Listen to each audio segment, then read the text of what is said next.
Fala, galerinha do terceiro B, estamos começando aqui mais uma videoaula em nome do nosso mestre da filosofia André Sequel e que nos proporcionou tratarmos hoje, no lugar dele, sobre ética. Nada mais, nada menos, é um ramo da filosofia que estuda as origens e os problemas fundamentais do que é considerado bom, seja para o indivíduo ou para a sociedade.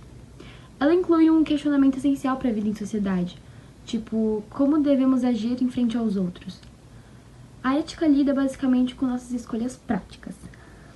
E para isso, para introduzirmos nossa aula, começamos com o juízo de valor e norma, que é uma das ramificações da ética. Enfim, falamos a respeito, nas aulas anteriores, do conhecimento verdadeiro e da forma como os filósofos empreenderam sua busca. Pensamos agora no nosso cotidiano e no ato de dizermos a verdade. A decisão sobre dizer ou não a verdade está estreitamente ligada aos sistemas de valores de uma sociedade.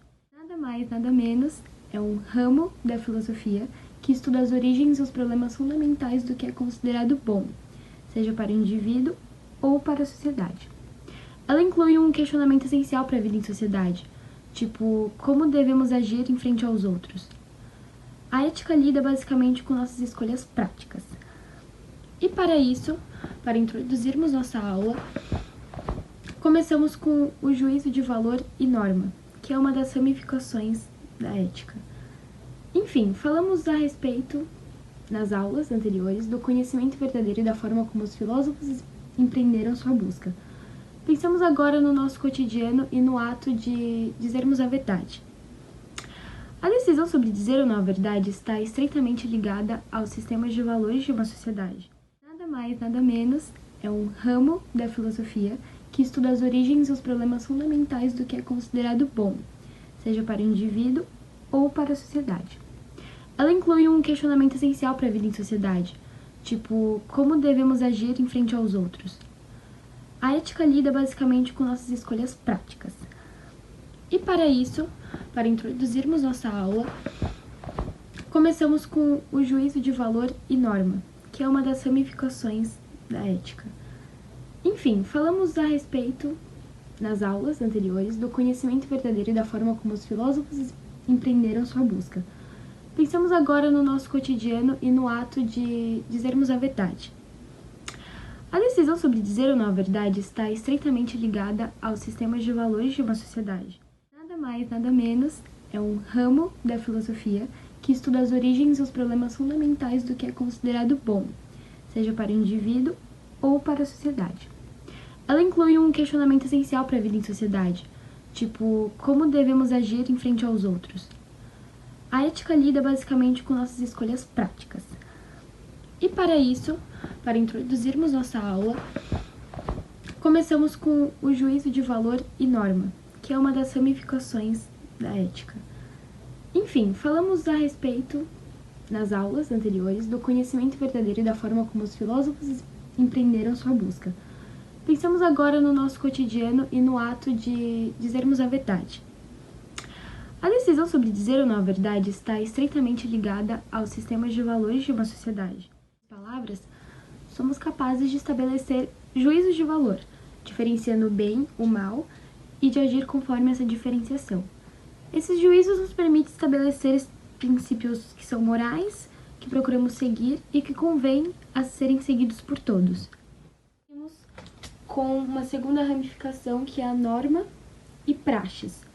Certamente, dizer até quando uma norma deve ser respeitada e quando ela deve ser mudada é uma tarefa difícil, ainda mais levando em consideração as transformações que ocorrem com o tempo em todas as sociedades. Mas além dessa, deve-se considerar outra dificuldade em relação às normas.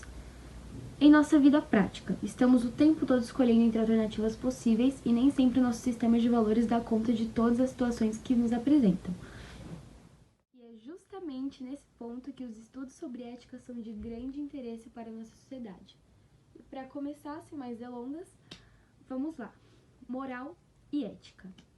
Moral, nada mais nada menos, para nos ajudar a entender um pouquinho sobre ética, é o conjunto de valores, em que se baseiam os princípios e as normas que garantem o convívio entre as pessoas e, portanto, a sobrevivência do grupo. A querida ética é o ramo da filosofia que aborda os problemas fundamentais da moral. Ela trata das regras de conduta permanentes e de validade universal, buscando definir seus princípios. Em linhas gerais, na história da filosofia, dois grandes sistemas étnicos foram criados. De um lado, existe a ética deontológica, termo criado em 1834 a partir das palavras gregas deon, que significa dever, e logos, a razão. E para essa verdadeira ciência do dever, agir corretamente é um imperativo, ou seja, uma obrigação, não importando as consequências. Porém, em oposição, pode-se falar de uma ética consequencialista, segundo a qual a única forma de julgar os atos é em função de suas consequências. E por fim, temos o inglês Jeremy Bentham, exponente do utilitarismo, que resumiu a ética consequencialista a partir do seguinte princípio, do utilitarismo, que você vai ver a seguir. Jeremy Bentham e John Stuart Mill são os principais fundadores da ética utilitarista, que diz que a ação útil é um meio para se promover o bem-estar geral e que não há deveres morais absolutos. É uma ética consequencialista, oposta à de Kant, e tem sido usada em discussões acerca do sofrimento de animais não humanos e aspectos éticos envolvidos com a produção de animais para servirem de alimento. Para Bentham, a utilidade é o agregado dos prazeres. Para Stuart Mill, ele incluía que não apenas a quantidade importava, mas sim a qualidade do prazer. Atualmente, as formas de utilitarismo enquadram-se na categoria consequencialista, tendo as consequências das ações humanas como padrão de certo e errado. Bom, e a ética para Aristóteles? Podemos dizer que ele dizia que era delimitar o bem e o significado que ele tem para o homem, e também dizia sobre o princípio segundo o qual todas as coisas têm uma finalidade. Em sua obra Ética a Nicômaco, ele diz: toda arte e todo método, assim como toda ação e escolha, parecem tender para um certo bem. Por isso, se tem dito, com acerto, que o bem é aquilo que para todas as coisas tendem. Bom, e a ética para Aristóteles? Podemos dizer que ele dizia que era delimitar o bem e o significado que ele tem para o homem, e também dizia sobre o princípio segundo o qual todas as coisas têm uma finalidade. Em sua obra Ética a Nicômaco, ele diz: toda arte e todo método, assim como toda ação e escolha, parecem tender para um certo bem. Por isso, se tem dito, com acerto, que o bem é aquilo que para todas as coisas tendem. Quando ele diz a parte toda arte e todo método, ele se refere a toda atividade e todo conhecimento humano, e deste modo tem como finalidade o bem do homem. Essa concepção de que todas as coisas têm uma finalidade é chamada de teológica, e para Aristóteles se fundamenta na existência de uma natureza imóvel e que todas as coisas tendem para a sua realização plena.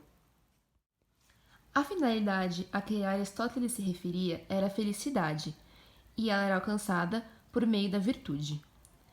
Ele entendia a virtude como fruto de um equilíbrio entre o excesso e a falta de algo, obtido a partir de escolhas concretas e que resultam em atos reais. Podemos supor que alguém esteja dominado pelo prazer, e que esse alguém pode ser um libertino, um dos extremos de prazer em excesso, ou insensível, que no caso seria o oposto. E o justo meio, que é o que ele impõe sobre esse equilíbrio entre o excesso e a falta, seria dotado pela razão, que todo homem pode alcançar pela virtude.